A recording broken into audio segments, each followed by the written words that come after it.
is going on, guys? Welcome back to the channel. Tonight we're in the shop and we've got some new parts for dead plates here. So in the last episode y'all saw on dead plates, I ended up putting the WJ tube doors that I had just laying outside of my shop, and I got those to work and they've been working great so far.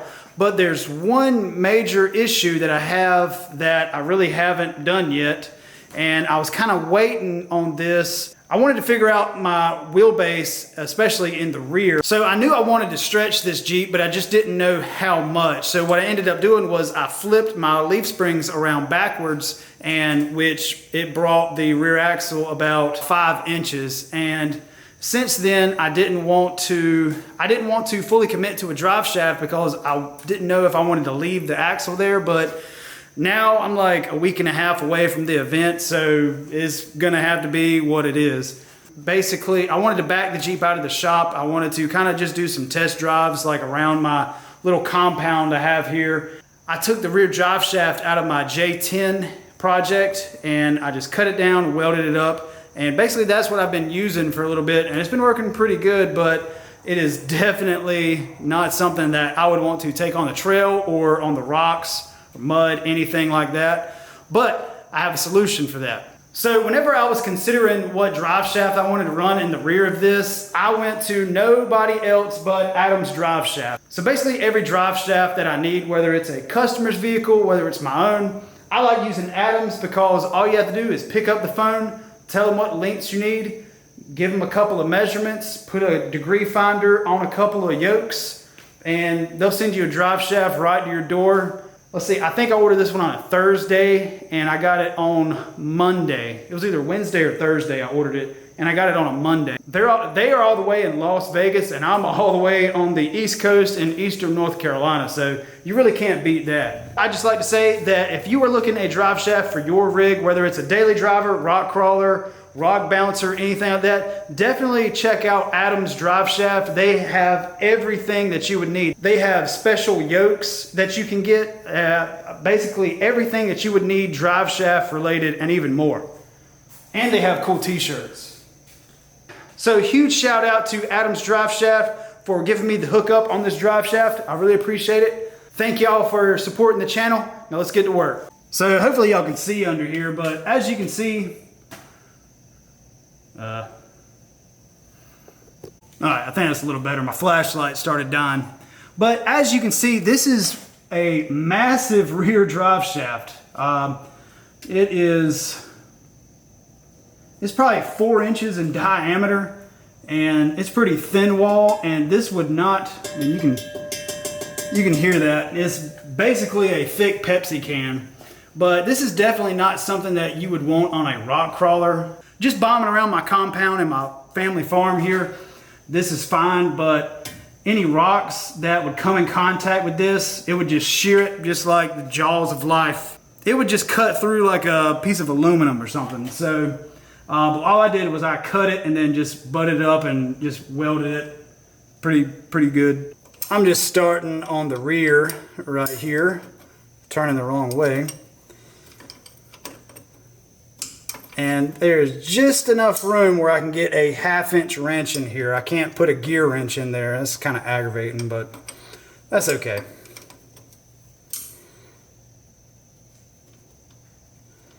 So I'm just gonna go around and pop all 4 of these off and then go ahead and get it disconnected right here at the pinion.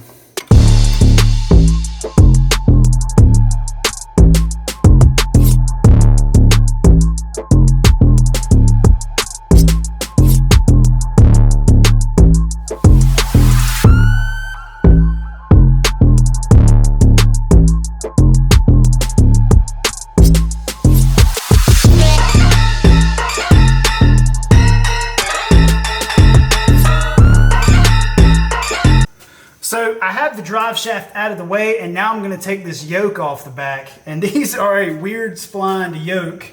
So the new yoke should allow a little bit more flex in the rear. I don't really have a whole lot of flex in the rear because of these stiff leaf springs, but you know, if this thing, you know, once the leaf spring wears in, you know, it'll flex a little bit more. But whenever you take these yokes off, just be prepared for some transfer case fluid to come out.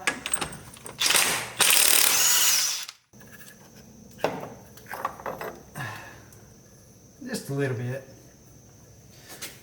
So these Quadra-Track transfer cases, they have a super weird 10 spline output shaft.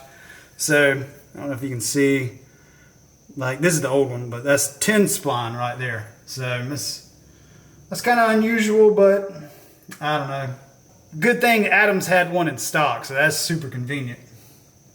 But anyway, we're gonna get this nasty stuff off and go check out our new stuff. So I have both drive shafts up here, and at a quick glance, it may be hard to tell which one is the Adams drive shaft and which is the one that I made.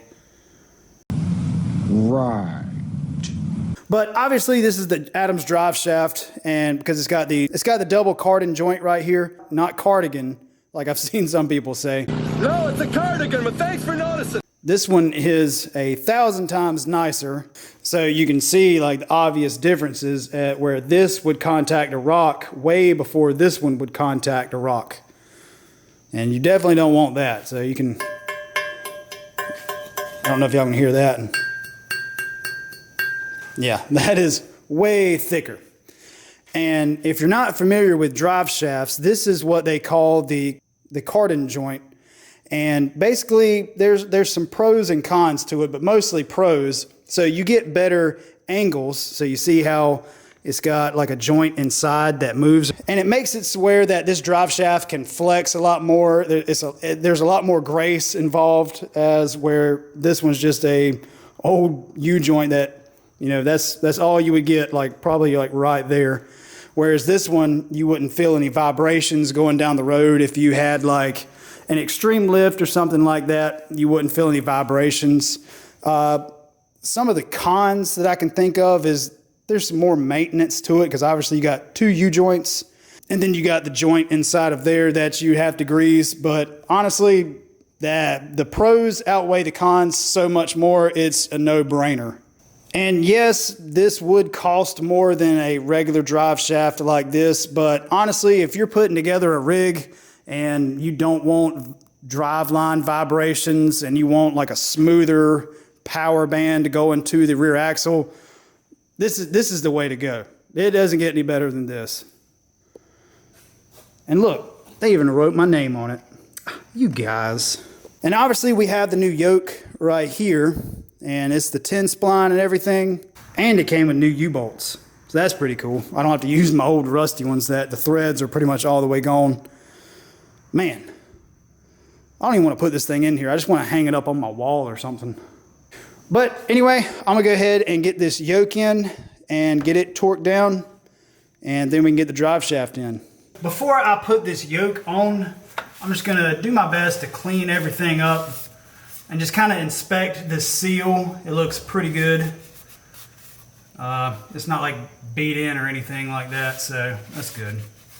But I'm just going to try to make this as clean as possible.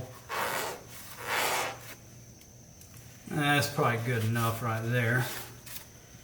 And then I am going to take a little bit of RVT and just put right there on those splines. I'm not positive that they're going to do anything because I didn't do that good of a job cleaning it, but it'll be okay. So I've got my new yoke right here. I did put a little bit of grease on this right there. That way it slides in a little easier. But I'm just gonna pop it on. Hopefully it fits.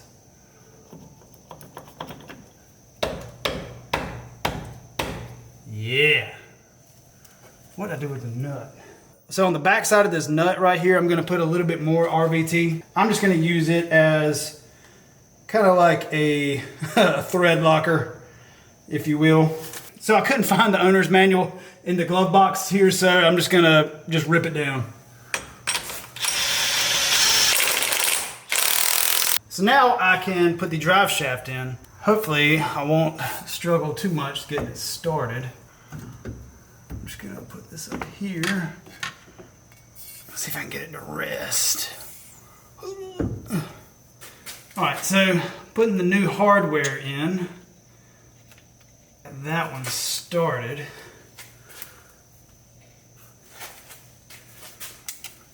Oh, please don't fall on me.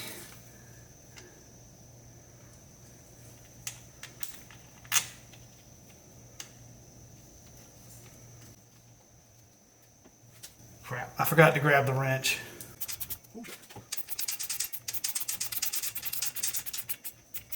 Alright, so whenever I do drive shafts, whenever I'm putting them in, I like to just get them all started and then just slowly tighten them down, just kind of jumping all around, because you don't want to tighten this one up when you hadn't got this side started.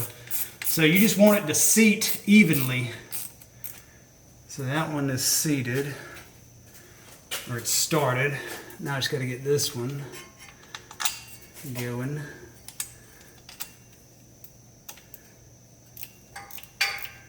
So I have all 4 of these just snugged down. I'm not gonna crank down on them just yet. I did put some blue Loctite on those bolts just to hold them in place. That way they won't loosen up as I'm just beating this thing on the trail. And now we'll work on getting it in the pinion on the rear axle. So now on the rear, all I have to do is just insert it right here. Make sure that it's seated. Seat. So now I'll just take these super nice U-bolts and run those dudes right there.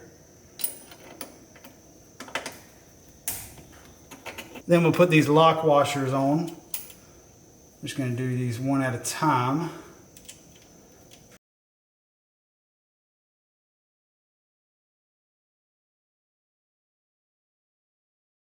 All right, check it out. Got the drive shaft in. Man, that is a lot better than what I had before. Holy crap. So one thing I kind of touched base on in one of my last videos was my traction bars. So I kind of went with a rat rod style traction bar right here in the rear. And I've got one, hold on. I just welded those plates to the frame and then welded some brackets to the axle. It's kind of like rat rod style. And you might say, well, that's really going to hurt your flex. Well, yes and no. I do have flex joints at both ends right there. I've got flex joints all the way around, and it doesn't hurt the flex. So to be 100% transparent, I tested the rear leaf springs. I went behind my shop to a rock pile and flexed it out, and I really didn't have a whole lot of flex in the rear. I don't know if it's because of the brand new leaf springs that I'm running. I did that before I put those traction bars on. And so then after I put the traction bars on, I went down there and tested it again, and it was the exact same. So the flex in the rear is pretty terrible. I did take out one of the leaf springs just to try to help it, but it's still like brand new leaf spring flex in the rear. The front flex is pretty good, but I just don't have any weight in the rear. But I'm really hoping that once I put tools, a jack, my fluids, fill it up with gas, I hope it'll make the rear flex a little bit more. Like I said, I don't think it is the traction bars that's keeping it from flexing. I think it's just the brand new leaf springs keeping it from flexing, and because I don't really have any weight in the rear. Hopefully I'm going to start kind of testing it and just kind of, letting it sit on its own weight. That way these leaf springs will start to give a little bit. But man, they are definitely not broke in. And you can see my brackets right there. I got those from Barnes 4-wheel drive. So if you're new to leaf springs and you don't really know what I'm talking about, traction bars. So basically, leaf springs can sometimes, whenever you give leaf springs gas, the leaf springs will actually flex a little bit, which gives you axle wrap. So that's basically just the axle getting tilt back under, loads. And that is extremely unhealthy for the rear drive shaft. So say if this is your axle and this is your drive shaft, whenever you get axle wrap, it starts to go like this. And you're only going to do that a couple of times before that drive shaft just lets go. That's why I put these traction bars on, to keep that axle from wanting to wrap on itself and tear up the rear drive shaft. I could have done like a axle wrap kit from like Barnes or something, but they're kind of expensive and I kind of ran out of time, I'll be honest with you. But I think it'll be okay. Like I said, I don't have a lot of flex in the rear anyway, so I kind of just threw on those rat rod traction bars just because I had them laying around my shop. They were actually out of a WJ 4-link, that my 1-ton WJ. So I pretty much got like all just different brands and makes and models of parts just compiled into one Jeep. So I'm gonna go around and just kind of do a nut and bolt check on everything, and then I think we're gonna take this thing out of the shop and maybe do a little bit of testing.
So we are at my super secret off-road park. It's about 100 acres of nothing but beautiful rock crawling.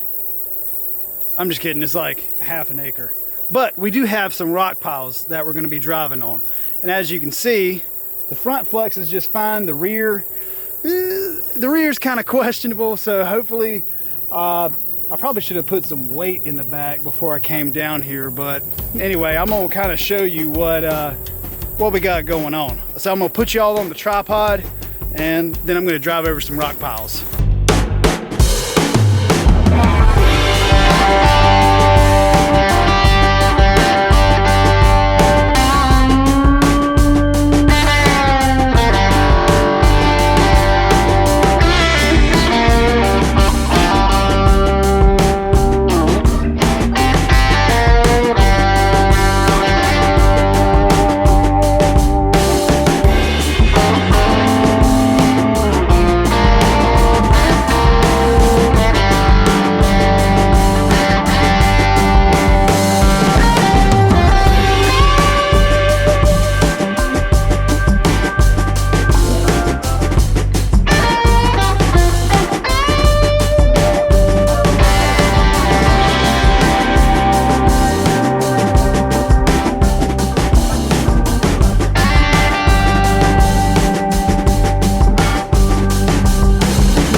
right, so as you can see, you know, the front flexes just fine, but the rear, the body just kind of wants to go with the rear, which is kind of typical for new leaf springs.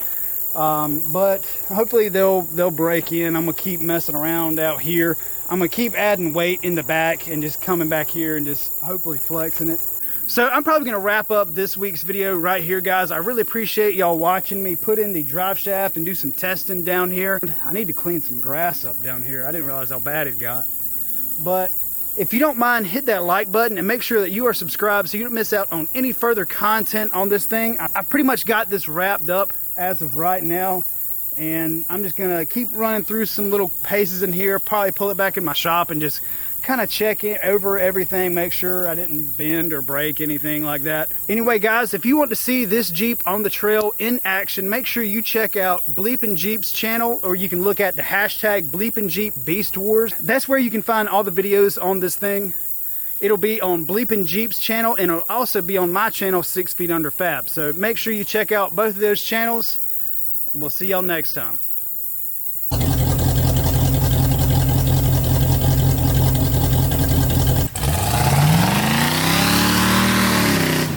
You hear that, Charlie? We got us a Hemi, brother.